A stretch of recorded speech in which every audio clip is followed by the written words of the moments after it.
নমস্কার বন্ধুরা। তো আজকে দেখো জেটেট বাংলা ভাষা থেকে প্রত্যয় যে বিষয়টা সেটা আলোচনা করব। এর আগের ভিডিওগুলোতে অলরেডি কারক বিভক্তি এবং পদ, পদান্তর, আরও যে ইম্পর্টেন্ট চ্যাপ্টারগুলো সেগুলো অলরেডি আলোচনা করেছি। আজকে কিন্তু পর্ব 20 অর্থাৎ 19টি ভিডিও অলরেডি দেওয়া হয়ে গেছে 19টি টপিকের উপর। তো পুরোপুরি সিলেবাস ফলো করে তো তোমরা দেখে নিতে পারো, জিনিসগুলো তোমাদের ইম্পর্টেন্ট। এবার আজকে প্রত্যয়ে আসি। প্রত্যয় দেখো, প্রত্যয় কি ধরনের হয়? আচ্ছা, প্রত্যয় কি হয়? প্রত্যয় যুক্ত হয় কখনো ধাতু প্রকৃতির সঙ্গে, কখনো বা শব্দ প্রকৃতির সঙ্গে।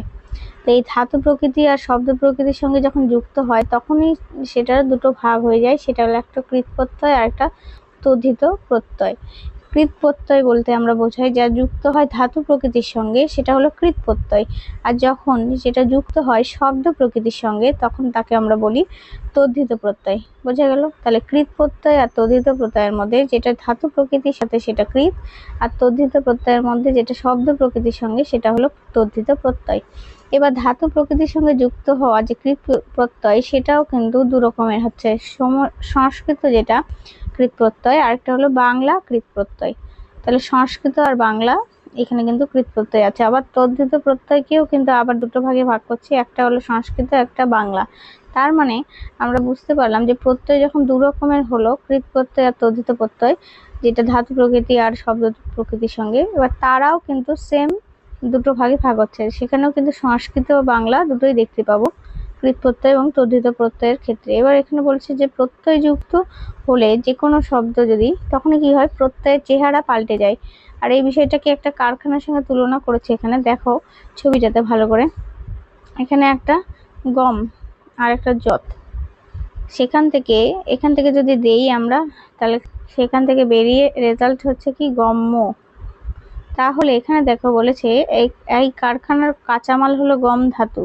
তাহলে গমটা কি ধাতু, তাহলে ধাতু আর যত হলো একটা প্রত্যয়। তাহলে যখন আমরা ধাতুর সাথে প্রত্যয় অ্যাড করছি তখন সেটাকে আমরা বলছি কৃৎ প্রত্যয়। কি প্রত্যয়? কৃৎ। তাহলে গম একটা ধাতু আর যত একটা প্রত্যয়।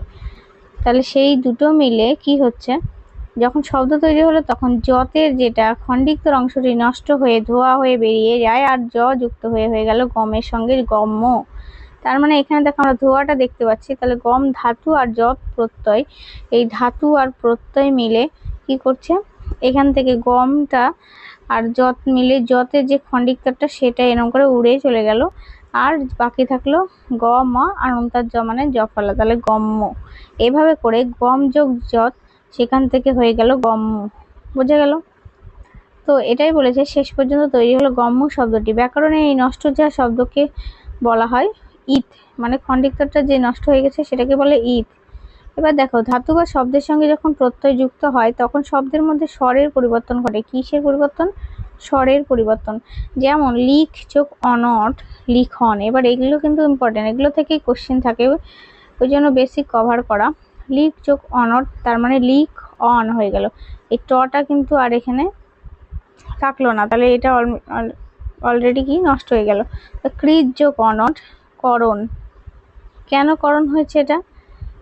করণ ইত্যাদি ক্ষেত্রে হস্যই বা দীর্ঘয়ের জায়গায় একার বা অয়, মানে হস্যই এখানে বা দীর্ঘই যেখানে থাকছে সেইটার জায়গায় কি হচ্ছে, একার হচ্ছে, হস্য বা দীর্ঘয়ের জায়গায় ওকার।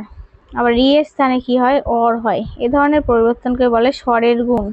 যেখানে হস্যই বা দীর্ঘয়ের জায়গায় একার হয়, হস্য বা দীর্ঘয়ের জায়গায় ওকার হয়, আর রিয়ের স্থানে অর হয়, এই ধরনের পরিবর্তনকে কি বলে, স্বরের গুণ। হলো? তারপরে দেখো ভূত যোগ স্নিক, ভূত যোগ স্নিক তাহলে ভৌতিক। তাহলে ভূত আর স্নিক এখানে কি হচ্ছে দেখো, একদমই স্নিক কথাটা, যেটা স্নি মূর্ধন্য শয় নয়, এটা কিন্তু কেটে গেল, আর ভৌতিক হয়ে গেল। অদিতি যোগ স্ন আদিত্য, তাহলে অদিতি, আমরা যখন আদিত্য নামটা বলি তার মানে তার সাথে অদিতির সাথে মধ্যাহ্ন শয় নয় জফলা অ্যাড হয়ে সেই আদিত্য হয়েছে।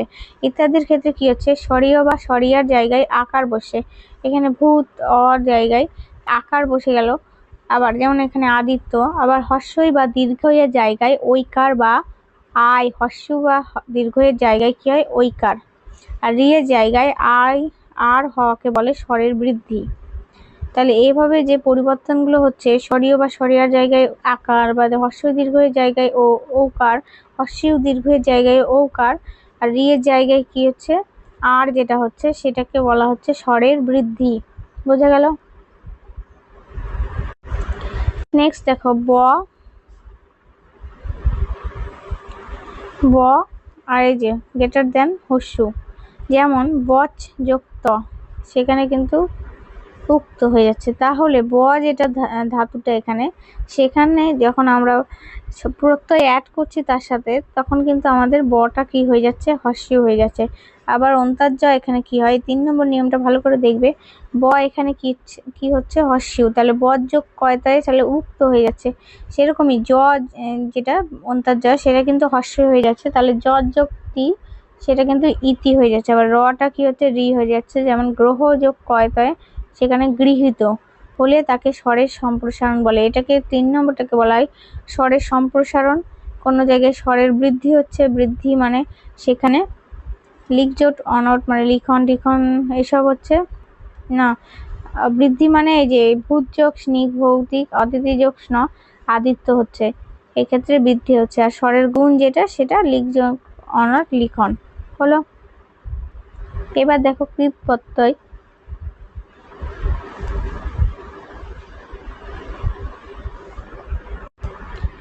কৃত প্রত্যয়টা কি? ধাতু প্রকৃতির সঙ্গে যে প্রত্যয় যুক্ত হয় তাই হলো কৃত প্রত্যয়।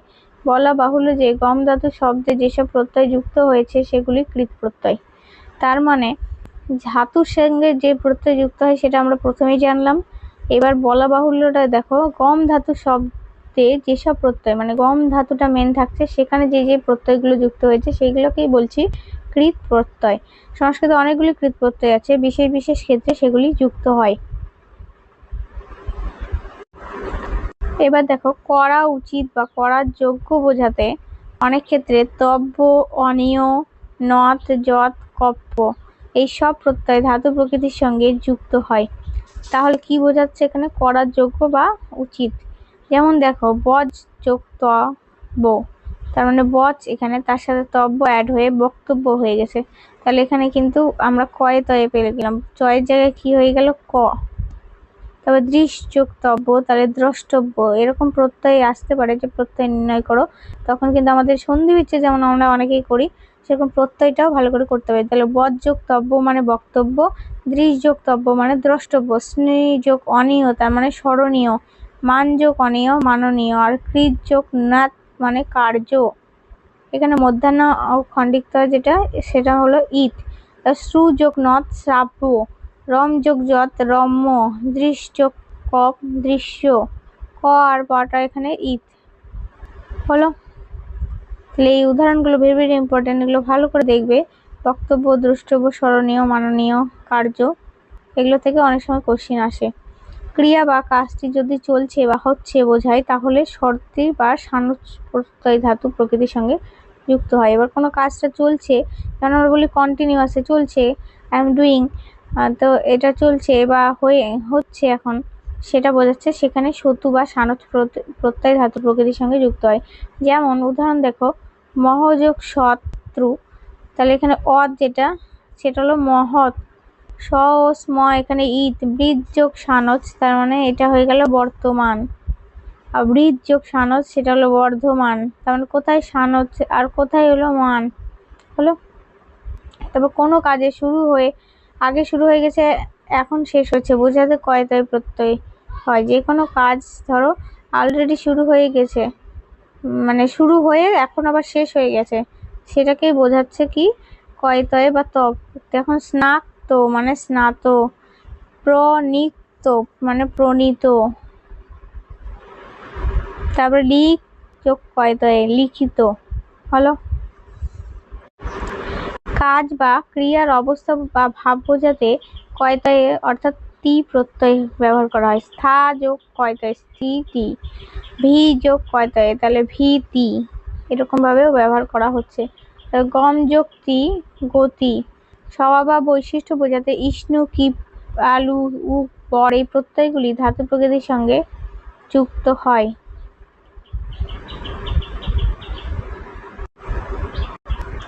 এবার দেখো চল যোগ ইষ্ণু তাহলে কি হবে চলিষ্ণু, সহযোগ ইষ্ণু সহিষ্ণু। আবার সম এখানে পদ যোগ কিপ, স পদ সবটাই ই, তাই এই প্রত্যয়কে কি বলা হয় শূন্য প্রত্যয় বলা হয়। তারপরে দয় যোগ আলু অর্থাৎ দয়ালু, ভূ মানে চিন্তা করা যোগ উক ভাবুক, স্থা যোগ বর স্থাবর।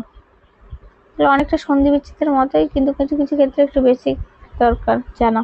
কোনো ক্রিয়া বা কাজ যিনি করেন বোঝাতে যে ক্ষেত্রে ব্যবহার করে নিক, যক, তৃণ এই প্রত্যয়গুলি যুক্ত হয়। যেমন গা যোগ নক মানে গায়ক, এটা ভেরি ভেরি ইম্পর্টেন্ট। পট যোগ নক মানে পাঠক, নৃত যোগ জক মানে নর্তক, পা যোগ ত্রিচ মানে পিতৃ মানে পিতা, মা যোগ ত্রিচ মানে মাতৃ হলো। তারপর আরেকটা ছিল দা যোগ তৃণ মানে দাত্রী, ইংরেজিতে হলো ন হলো। তাহলে এতক্ষণ ধরে আমরা কৃত প্রত্যয় বিষয়টা আলোচনা করলাম, এখন তদ্ধিত প্রত্যয়টা আলোচনা করব।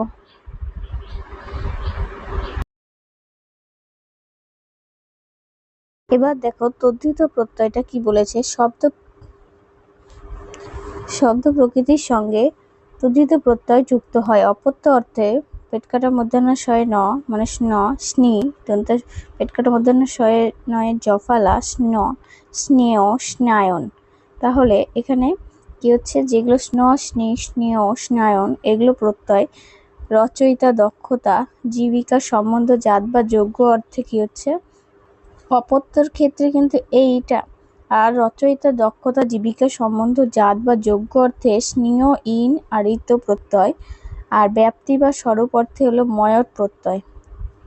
এখানে এক একটা অর্থে এক একটা কিন্তু প্রত্যয় ব্যবহার হচ্ছে, তো সেরকমই যদি অপত্য অর্থে আমরা ব্যবহার করি সেখানে। আর তদ্ধিত মানে শব্দ প্রকৃতি। এবার কৃত মানে যেখানে দেখলাম ধাতু মানে ধাতুর সঙ্গে, সেটা হলো কৃত। এবার যখন শব্দের সঙ্গে যুক্ত হচ্ছে স্ন, স্নি, স্নেহ, সায়ন প্রত্যয়, তখন সেটা অপত্য অর্থে। আর রচয়িতা, দক্ষতা, জীবিকা, সম্বন্ধ, জাত বা যোগ্য অর্থে স্নেহ, ইন, ইত প্রত্যয় যুক্ত হচ্ছে। আর ব্যাপ্তি বা স্বরূপ অর্থে ময়ট প্রত্যয়। কোনো কিছু অস্তিত্ব যদি আমরা বোঝাতে চাই তখন কিন্তু মতু, ইন, বিন, শ্যালে ইত্যাদি কিন্তু প্রত্যয় শব্দ প্রকৃতির সঙ্গে যুক্ত হয়। তো এখানে মানে তদ্ধিত প্রত্যয় কয়েকটা মানে উদাহরণ হিসেবে বলা আছে যে এই টাইপের ক্ষেত্রে এরকম এরকম কিন্তু ব্যবহার করা হয় হলো।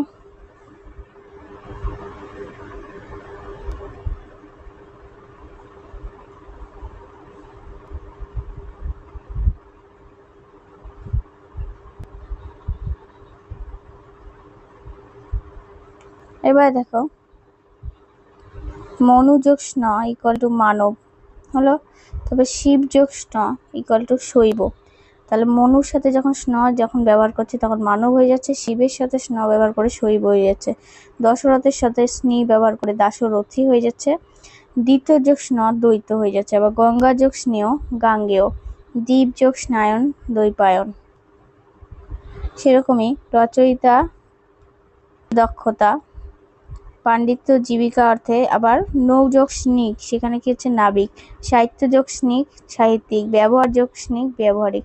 তাহলে আমরা যখন অপত্য অর্থে একটু আগে আলোচনা করলাম স্ন যখন ব্যবহার করছি স্নে এরকম, তখন সেটা মনোযোগ স্ন করে মানব, শিব যোগ স্ন শৈব, দশরথ যোগ স্ন দাশরথী, দ্বিত যোগ স্ন দ্বৈত, গঙ্গা যোগ স্নেহ গাঙ্গেয়। রচয়িতা, দক্ষতা এগুলোর ক্ষেত্রে স্নিক যখন ব্যবহার করছে নৈ যোগ স্নিক নাবিক, সাহিত্য যোগ স্নিক সাহিত্যিক, ব্যবহার যোগ স্নিক অর্থাৎ ব্যবহারিক। বোঝা গেল? তারপরে এখানে মানব যোগ স্নেহ মাননীয়, দেশ যোগ স্নেহ দেশীয়। যখন সম্বন্ধ, জাত বা যোগ্য অর্থে ব্যবহার করছে তৎকাল যোগ ইন তৎকালীন, সর্বাঙ্গ যোগ ইন সর্বাঙ্গীন, ব্যথা যোগ ইত ব্যথিত, পুষ্প যোগ ইত পুষ্পিত হলো।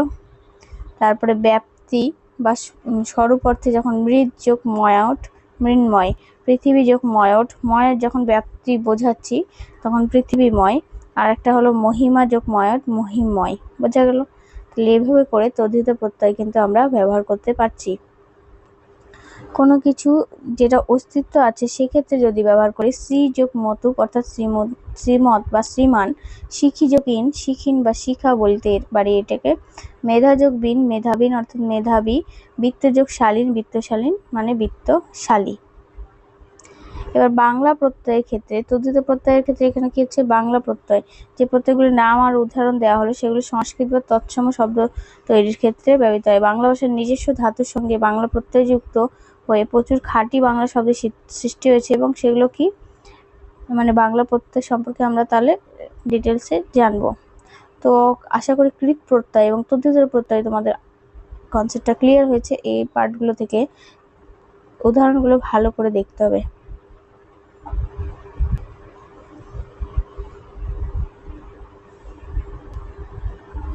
এবার দেখো, এবার কৃত প্রত্যয় আর তদ্ধিত প্রত্যয়ের মধ্যেই যেটা বাংলা সেটা আগে ডিসকাস করব, আর তারপরে বিদেশি আছে একটা। তো প্রথমে বাংলা কৃত প্রত্যয়ের মধ্যে দেখো, ক্রিয়াবাচক বিশেষ্য তৈরিতে ধাতুর সঙ্গে অ প্রত্যয়টি যুক্ত হয়, কিন্তু শেষ পর্যন্ত এই অ এর উচ্চারণ লুপ্ত হয়ে যায়। তাহলে ক্রিয়াবাচক যদি বিশেষ্য তৈরি করি সেক্ষেত্রে ধাতুর সঙ্গে কি অ প্রত্যয় যুক্ত হচ্ছে, আর শেষে কিন্তু এই অ এর উচ্চারণ আবার লুপ্ত হয়ে যায়। যেমন বার যোগ অ, 12, ওর বড় বার বেড়েছে এরকম। চল যোগ অ, চল, চলও হওয়া উচিত কিন্তু এখানে হসন্ত, কেননা আমি লাস্টে আর স্বরবর্ণটা নেই, লুপ্ত হয়েছে বার, তখন সেটা বলছি চল। এইসব প্রথার আর চল নেই। এরকম প্রত্যয় থেকে কিন্তু কবিতা তুলে কোশ্চেন দিতে পারে, কবিতার লাইন তুলে। বলেছে অপ্রত্যয়ের মতো ক্রিয়াবাচক বিশেষ্য সৃষ্টিতে আবার ভাববাচক বিশেষের ক্ষেত্রেও আপ্রত্যয়ের যোগ হয়, ক্রিয়াত্মক বিশেষণের ক্ষেত্রেও আপ্রত্যয়ের ব্যবহার হয়। তাহলে অপ্রত্যয়ের মতো ক্রিয়াবাচক বিশেষ্য সৃষ্টিতেও আবার ভাববাচক বিশেষের ক্ষেত্রেও কিন্তু আপ্রত্যয়ের যোগ হয়। যেমন চল যোগ আ যদি যোগ হয় তাহলে সেখানে চলা হয়ে যাচ্ছে, পথে চলা। এখানে যদি অ থাকতো শুধুমাত্র আগের সাথে চল বললাম, অটা পরবর্তীকালে লুপ্ত হয়ে গেল, কিন্তু আ যুক্ত হলে সেটা খা যোগ আ খাওয়া, পা যোগ আ পাওয়া, রাত যোগ আ রাধা মানে রাধা ভাত, এইসব বলছে। আবার অন আর অনা যখন অ্যাড হচ্ছে প্রত্যয় দুটি ক্রিয়াবাচক বিশেষ্যের জন্ম দিচ্ছে। কেমন করে, বার যোগ অন বারণ, বারণ বেড়েছে, কাজ যোগ অন কাঁদন, নাচ যোগ অন নাচুন, এটা রাত যোগ অনা রান্না। তাহলে এগুলোতে কি হচ্ছে ক্রিয়াবাচক বিশেষ্য জন্ম দিচ্ছে। বাদ যোগ অনা মানে বাজনা। তবে উনি যেটা, এই প্রত্যয় চেহারা বহু ক্ষেত্রে অনি থেকে উনি হয়ে যায়, কি হয় ওয়ানি ছিল তারপর উনি, যেমন রাত যোগ অনি রাধুনি, উনি হয়ে গেল। জল যোগ অনি অর্থাৎ ব্র্যাকেটে উনি দেওয়া আছে ওই জন্য জলুনি। নাচ যোগ অনি নাচুনি, যারা অর্থাৎ বেশি নাচে এরকম।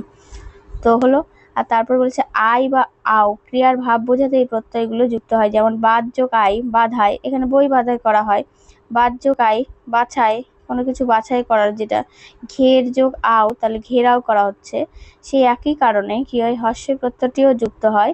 যেমন হাঁস যোগ ই হাসি, ডুব যোগ ই ডুবি ইত্যাদি। আবার ইয়ে আরই কোনো কাজে দক্ষ বা পেশা বোঝাতে ব্যবহার করে। বাদ যোগ ইয়ে বাজিয়ে মানে একদম দক্ষ, সেই বাজনা বাজাচ্ছে বা বাজিয়ে। গা যোগ ইয়ে গাইয়ে, গাইয়ে সিঙ্গারদের বলি আমরা। লিখ যোগ ইয়ে লিখিয়ে। ডুব যোগ আরি ডুবুরি। আবার দেখো আকু দিয়ে যদি ব্যবহার করে, লড় যোগ আকু লড়াকু, ইয়া যেটা সেটা আবার পরবর্তীকালে এ হয়ে যাচ্ছে, তাই না। বল যোগ ইয়া বলিয়া, এইরকম। বা বলেও হচ্ছে, বলিয়া হতে পারে আবার বলেও। খেল যোগ ইয়া খেলিয়া বা খেলে, এরকম। আর অন্তটা হলো কোনো কাজ চলছে বোঝাতে অন্ত প্রত্যয় যোগ করাচ্ছে। কাজ চলছে মানে কন্টিনিউ হচ্ছে, আমরা জানি যে টেন্সের ক্ষেত্রে এখনো চলছে সেটা। তাহলে চল যোগ অন্ত চলন্ত মানে চলন্ত গাড়ি ছুটছে এরকম। বার যোগ অন্ত বারন্ত, পর যোগ অন্ত পরন্ত, সেক্ষেত্রে আমরা অন্ত ব্যবহার করছি যখন রানিং জিনিসটা। জল যোগ অন্ত জ্বলন্ত। আবার আন যেটা মানা যোগ আন মানান অর্থাৎ মানানসই, এই জামাটা বেশ মানানসই হয়েছে। চাল যোগ আন চালান, বস্তাটা চালান করে দাও, এরকম। আনো দিয়ে যখন আনো প্রত্যয় দিয়ে ব্যবহার করছে। জানা যোগ আনো মানে জানানো, ঘটনাটাকে জানানো দরকার। পর যোগ আনো পড়ানো, এই বইটা তোমাকে পড়ানো প্রয়োজন। আবার এই যে যেমন তা ব্যবহার করছি না, জানতা সব জানতা গামছাওয়ালা, এরকম। পর যোগ তা পর্তা, যেমন গড় পর্তা। বহ যোগ তা বহতা নদী মানে বয়ে চলেছে। তারপর তি কেমন করে ব্যবহার করছি, কাঠ যোগ তি কাটতি, এবছর এই জিনিসটার খুব কাটতি। ঘাট যোগ তি ঘাটতি মানে বাজেটে ঘাটতির পরিমাণ অনেক। তারপরে ওয়াওটা হয়ে যাচ্ছে, ওয়াটা ওতে কনভার্ট হয়ে যাচ্ছে অনেক সময়। পর যোগ ওয়া পড়ুয়া, আবার পড়ো শুধু বলা যায়। উড় যোগ ওয়া উড়ুয়া, উড়ো বা উড়ো চিঠিও বলতে পারি। তো স্বভাব অর্থে আবার প্রত্যয়ের ব্যবহার দেখা যায়, সেটা হলো উক। নিন্দ যোগ উক নিন্দুক, স্বভাব বোঝাচ্ছে এখানে। মি যোগ উক মিশুক, খুব মিশুকের স্বভাবের হয়। কটা কোথায় ব্যবহার হচ্ছে? মোর যোগ ক মোড়ক, চর যোগ ক চড়ক, এরকম হলো। তো এগুলোই ছিল বাংলা কৃত প্রত্যয়। এবার বাংলা তদ্ধিত প্রত্যয়ের এক্সাম্পলগুলো দেখি।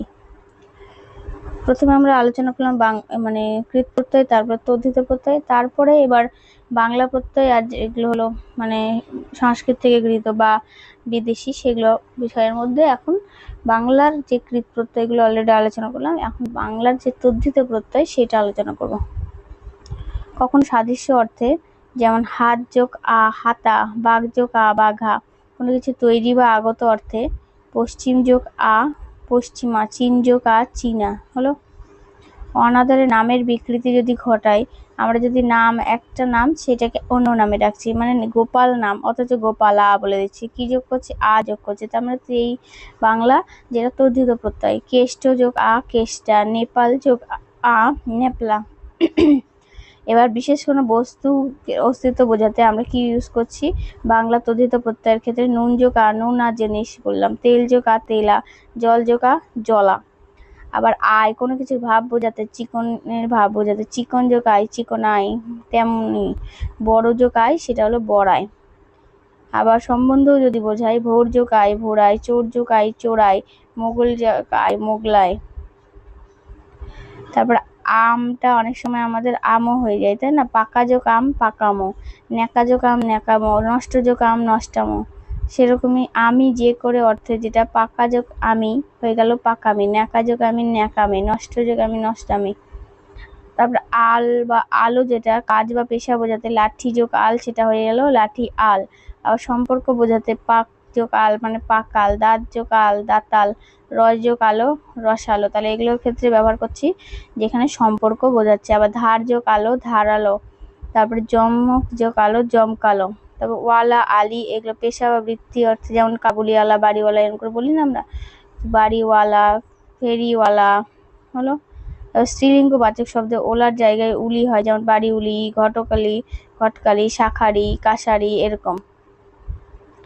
আবার বৃত্তি বা দক্ষতা বোঝাতে ই তেজি, দামি, সেতারি, ঢাকি এরকম। যা দিয়ে যে জায়গায় কোনো রঙের সম্পর্ক, রেশম যোগী রেশমি, পশম যোগী পশমি, বাদাম যোগী বাদামি কালার। আকাশি বলি, কাশ্মীরি বলি, বেনারসি এরকম ই যুক্ত করে। ইয়া প্রত্যয় যখন ব্যবহার করছি তখন পাথর যোগ ইয়া পাথুরিয়া, মানে আবার পাথুরেও বলতে পারি, সেটা কিন্তু এতেও হয়ে যাচ্ছে। জোগাড় যোগ ইয়া জোগাড়ে এ হয়ে যাচ্ছে। কাগজ যোগ ইয়া কাগুজে হলো।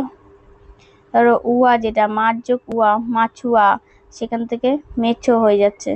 টাক যোগ উয়া টেকো, ভাত যোগ উয়া ভেতো, এখানে সম্বন্ধ বোঝাচ্ছি। স্বভাব বা গুণ বা দোষ সম্বন্ধ অর্থে অনেকগুলি বাংলা তদ্ধিত প্রত্যয়ের ব্যবহার দেখা যাচ্ছে। সেখানে বলেছে টিয়া যোগ টে, যেমন ঝগড়া যোগ টিয়া বা টে হয়ে যাচ্ছে টিয়াটা, সেটা হচ্ছে ঝগড়া টে।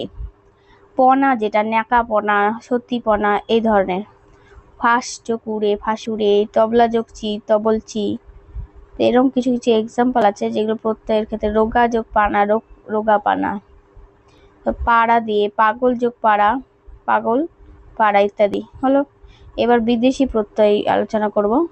বাংলা প্রত্যয় হয়েছে অনেকটাই, তো এবার বিদেশি প্রত্যয়ের ক্ষেত্রে দেখো বাংলা শব্দভাণ্ডারে বিদেশি শব্দ আছে, এর সঙ্গে আছে প্রচুর কি আছে সংকর শব্দ, বিশেষ করে কেমন ফার্সি আরবি তুর্কি, যেগুলো শব্দের তদ্ধিত প্রত্যয় বাংলা নিজস্ব শব্দের সঙ্গে যুক্ত হয়ে সংকর শব্দের সৃষ্টি করেছে। এখানে কয়েকটা উদাহরণ দেওয়া আছে, যেমন পেশা বা দক্ষতা বা আচরণ অর্থে আনা আনি, গিরি নবিশ বাজ গড় ইত্যাদি প্রত্যয় ব্যবহৃত হয়, যেমন বাবু যোগ আনা বাবু আনা বা বাবু আনি, সাহেবি আনা মুন্সি আনা ইত্যাদি। আবার গোয়েন্দা গিরি যেমন আমরা বলছি, সেগুলো হলো বিদেশি প্রত্যয়। গোয়েন্দা যোগ গিরি, দারোগা যোগ গিরি, তাহলে দারোগাগিরি গোয়েন্দাগিরি, এগুলো কি হচ্ছে? পেশা বোঝাচ্ছে। নকল যোগ নবিশ নকল নবিশ, মামলা যোগ বাজ মামলাবাজ, নকল নবিশ লেখক অর্থে, মামলাবাজ আচরণ, আর ফাঁকিবাজ দক্ষতা অর্থে। তারপর বাজিগর বৃত্তি অর্থে জাদুঘর মানে পেশা বোঝাচ্ছে সেরকম। আবার স্থান বোঝাতে স্থান ব্যবহার করছে, যেমন হিন্দুস্তান, পাকিস্তান, আফগানিস্তান। খানা ডাক্তারখানা, বৈঠকখানা। আধার বোঝাতে দান বা দানি, ধূপদানি, বাতি দান। তারপর আসক্তি বোঝাতে খোর, নেশাখোর, ঘুষখোর ইত্যাদি প্রত্যয়ের ব্যবহার আছে। তো এটাই ছিল বিদেশি প্রত্যয়ের এই কটা মনে রাখলেই হবে উদাহরণ, যে গোয়েন্দাগিরি। বিদেশি প্রত্যয়, বাংলা প্রত্যয়টাই বেশি আছে। বিদেশি প্রত্যয়ের মধ্যে এই গিরি, তারপরে এই বাজ, গড়, এই ধরনের জিনিসগুলো মনে রাখলেই কিন্তু হয়ে যাবে।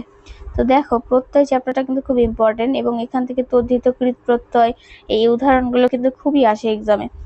তো এরপরে ভিডিওগুলোতে কনসেপ্ট সিরিজ শেষ হওয়ার পরে একদম এমসিকিউ টপিক ওয়াইজ আনবো, যেখানে তোমাদের প্রত্যেকটা কনসেপ্টের আবার এমসিকিউ হিসেবে কিন্তু প্র্যাকটিস করলে এই বাংলা ভাষা থেকে ব্যাকরণের পার্টটা কিন্তু হয়ে যাবে। তারপরে পেডাগজির একটা পার্টের আবার কনসেপ্ট সিরিজ আনলে বাংলা ভাষাটা পুরোটাই কভার হয়ে যাবে। আজকে এই পর্যন্ত থাকলেও নেক্সট ভিডিওতে দেখা হচ্ছে। ধন্যবাদ।